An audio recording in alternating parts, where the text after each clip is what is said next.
Hello friends, आज हम लोग एक क्वेश्चन है जो क्वेरीज होती है स्टूडेंट्स की ट्रेनिंग पे आने से पहले, तो उसके बारे में मैं आज बात करूंगा। जैसे कि आज हम लोग हाईटेक के अंदर एक ओवरव्यू आपको दे रहे हैं, जो एक क्वेश्चन का आंसर दे रहे हैं। वो है कि आपका एक क्वेश्चन होता है, उसमें आप लोग पूछते हो कि आप लोग हमें किस व्हीकल की वायरिंग के ऊपर काम करवाओगे। मैंने फॉरेन जाना है, वहाँ पे पोकलेन है, कोई जेसीबी या वहाँ पे हैवी ड्यूटी ट्रक्स हैं, या मैं पेट्रोल गाड़ी है, या कोई डीजल गाड़ी है, लग्जरी सेगमेंट है, टू व्हीलर है। तो इस तरह की क्वेरीज होती हैं कि किस तरह की वायरिंग के ऊपर काम करवाओगे।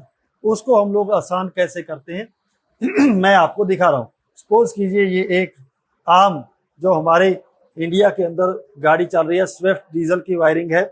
इसके अंदर यदि हम लोग वायरिंग को काउंटिंग करेंगे तो टोटल वायरिंग इसके अंदर 200 वायर्स हो सकती हैं। अगर हम लोग इसी तरह टू व्हीलर पे आ जाएंगे तो यही वायरिंग हमारे पास वायर्स 50 हो सकती हैं।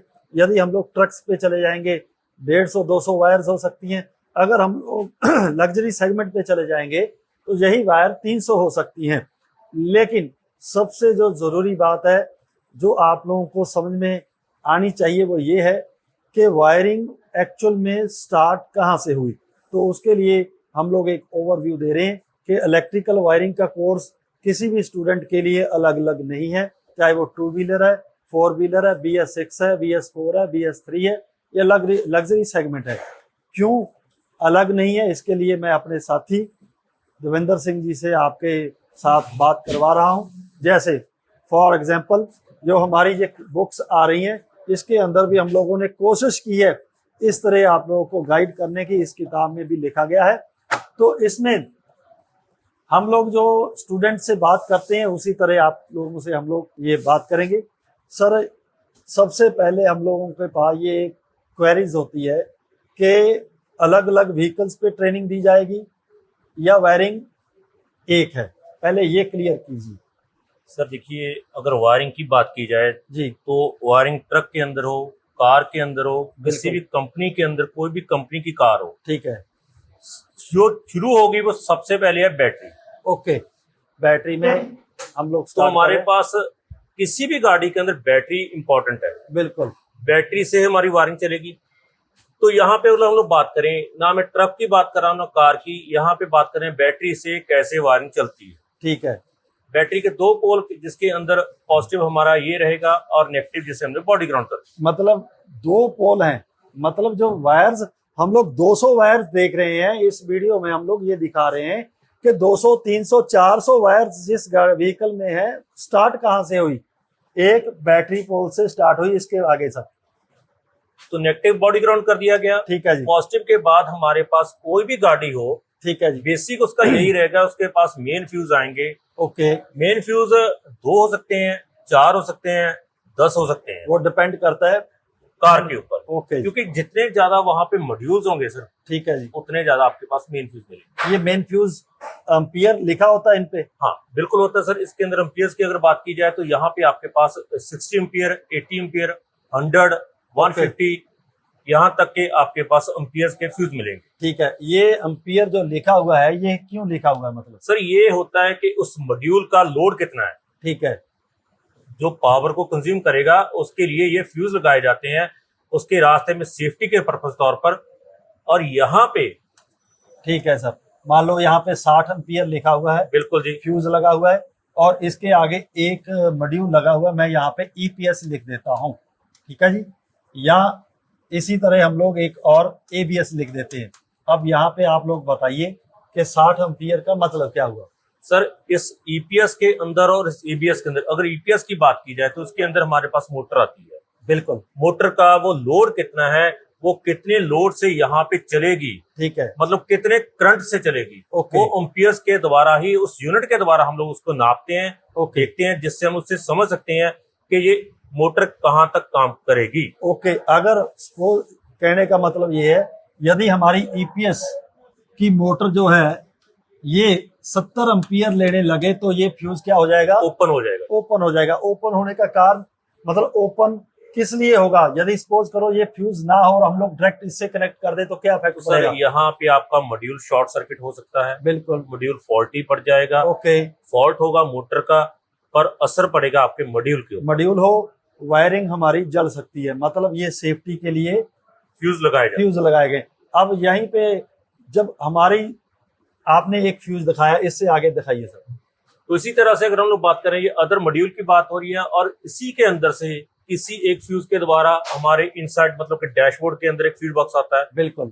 वहां पे अदर फ्यूज पैदा किए जाते हैं। ठीक है, यहाँ पे क्वांटिटी कितनी हो सकती है? सर यहाँ पे आपके पास 15 से लेकर 30 तक की कोई भी क्वांटिटी हो सकती है। ठीक है। डिपेंड ऑन कि वहां पे कितने ज्यादा आपके पास कंपोनेंट्स हैं ओके। जिन्हें आप यहाँ से ऑन करना चाहते हो। आप एक बार दिखा दीजिए कौन कौन से। इसके अलावा उससे पहले अगर मैं बात करूं तो यहाँ पे मेरे पास एक और फीड बॉक्स आ जाता है, जिसे हम लोग नाम देते हैं आउटसाइड फीड बॉक्स, या फिर इसे इंजन कंपार्टमेंट फीड बॉक्स बोल सकते हैं। मतलब हमारे एक व्हीकल में 1, 2 और 3 फ्यूज बॉक्स आ गए। बिल्कुल सर, इसे मैं अभी आउटसाइड का नाम दे रहा हूं।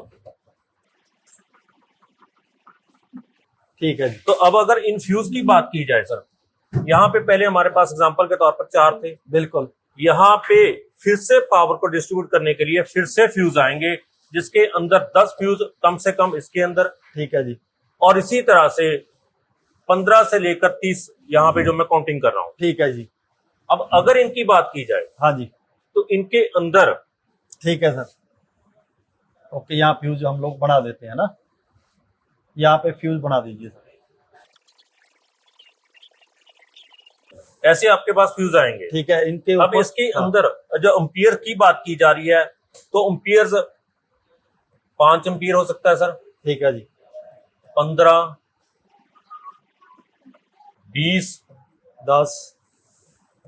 10 एम्पियर। ठीक है जी। इसके अलावा 7.5 एम्पियर। ओके। ऐसे आपके पास अलग अलग एम्पियर्स के फ्यूज मिलेंगे। मतलब कहने का ये, जितने फ्यूज उतनी इसमें से वायर्स निकल रही। 100% सर, ठीक यहाँ है। से अलग अलग वायरिंग डिस्ट्रीब्यूट होगी हमारी, जो कि अलग अलग कंपोनेंट्स को ऑन करेगी। ओके, तो ये था कि हम लोग, हमारे पास जितने फ्यूज बॉक्स, उस फ्यूज बॉक्स में मान लीजिए अगर 50 फ्यूज लगे हुए हैं, तो 50 फ्यूज हमने क्यों लगाए? क्योंकि उसके आगे मान लीजिए ये 5, यहाँ पे इसको ECU से कनेक्ट कर दिया गया। अगर ECU 5 एम्पियर से ज्यादा लोड लेने लगे तो ये फ्यूज हमारा क्या हो जाएगा? ओपन हो जाएगा। सर इसी तरह आप लोग बताइए कि फैन के लिए कितने एम्पियर का फ्यूज लगा होता है? फैन के लिए जो मैक्सिमम आपके पास फ्यूज आएगा सर, वो हाँ। 30 एम्पियर का आएगा। ठीक है सर। यहाँ पे देखिए, अब एक फ्यूज पैदा हुआ तो किसके लिए हुआ? एक एक्चुएटर के लिए 30 एम्पियर का। इसीलिए ब्लोअर के लिए, ब्लोअर के लिए आमतौर पर हमारे पास जो रहते हैं वो 20 एम्पियर का ही फ्यूज रहता है। 20 एम्पियर का फ्यूज रहता है। इसी तरह जितने हमारे पास एक्चुएटर्स बढ़ते जाएंगे, और वाइपर मशीन आ गई इसमें, उसके लिए 10 एम्पियर। 10 एम्पियर का फ्यूज। जितने एक्चुएटर्स यहाँ पे क्या बढ़ रहे हैं? एक्चुएटर्स और मॉड्यूल्स। जितने एक्चुएटर्स बढ़ेंगे उतनी वायर्स बढ़ेंगी। अब हम लोग जब तक ट्रेसिंग नहीं करेंगे, जैसे हम लोग आगे पहले वीडियो में दिखा रहे हैं ट्रेसिंग करना, ट्रेसिंग से हम लोग फाइंड आउट करते हैं कि एक फ्यूज में कितनी, यहाँ पे आइए सर, यहाँ पे कितनी वायर्स हैं। मतलब ये फ्यूज बॉक्स लगा हुआ है, यहाँ पे दिखाइए। यहाँ पे आपको दिखाता हूँ सर मैं, ये हमारा एक फीड बॉक्स है, जिसके अंदर हमारे पास अगर काउंटिंग करेंगे तो यहाँ पे मेरे पास 6 फ्यूज ऊपर लगाए गए, 9 उसके बाद 8, मतलब कि टोटल 23 फ्यूज लगाए गए। ठीक है। अब अगर मैं बात करूं यहाँ पे ये फ्यूज के एम्पियर्स के साथ किस कंपोनेंट्स के लिए लगाया गया है, वो भी दिखाया गया है। ये देखिए यहाँ पे, जिसके अंदर इग्निशन भी लिखा है आपके लिए, टेल लाइट्स लिखी हैं, सब कुछ यहाँ पे मेंशन किया जाता है हर एक गाड़ी के फ्यूज के अंदर। ठीक है। तो इस तरह हम लोग कह सकते हैं, अगर हमें काम करने का तरीका है इलेक्ट्रिकल वायरिंग के ऊपर, एक वायर, पॉजिटिव वायर से हमारे पास फ्यूज के द्वारा कितनी वायर्स हो गई, मतलब हम लोग 50 वायर तक बाहर पहुंच रहे हैं कि वायरिंग में 50 वायर्स हैं। यहाँ से यदि हम लोग फॉलो करना सीख जाएंगे तो हमारे लिए 2 व्हीलर, 3 व्हीलर, 4 व्हीलर और earth moving machine, trucks, BS6, 4 हमारे लिए कोई मायने नहीं रखेगा। हम लोगों ने फॉलो करना है बैटरी से लेकर एंड तक, कितने मॉड्यूल्स लगे हुए हैं, कितने एक्चुएटर्स, कितने इसमें और जो एक्चुएटर्स लगे हुए हैं उनके बारे में। ये जिस दिन क्लियर हो गया तो ये हमारे पास जो पूरा वायरिंग कैसे काम किया जाता है ये क्लियर हो जाएगा। तो ये था हमारा एक छोटा सा प्रयास आपको ये बताने के लिए। अगर आप हमारे यहाँ पे ट्रेनिंग करने आना चाहते हो तो 1 मंथ में किस तरह हम लोग आपको क्लियर करवा सकते हैं कि आप किसी भी गाड़ी पे आगे जाकर काम कर सको। तो ये था थोड़ा सा हमारा प्रयास। Thank you.